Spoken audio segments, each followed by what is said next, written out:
Kar bizim milli musiqi alətimizdir. Burada kar da öz əksini tapır musiqi ibarələrində.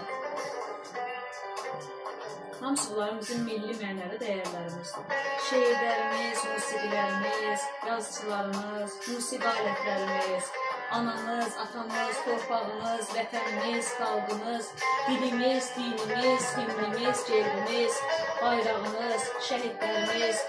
Bunlar hamısı bizim milli mənəvi dəyərlərimizdir, kimliyimizdir. Hər birimiz öz adət-ənənələrimizi yaxşı bilməliyik. Böyüyə hörmət, kiçiklərə qayğı ilə yanaşmalıyıq. Vətənimiz üçün, xalqımız üçün layiqli, savadlı gənclər, vətəndaşlar olmağa çalışmalıyıq. Bunun da hamısı bu gündən başlayır. Evimizdən başlayır, təhsilimizdən başlayır, dərslərimizdən başlayır. Siz nə qədər yaxşı oxusanız, nə qədər tərbiyəli, ağıllı olsanız, gələcəyimiz üçün də bir o qədər gözəl vətəndaşlara, gözəl gənclərə çevriləcəksiniz.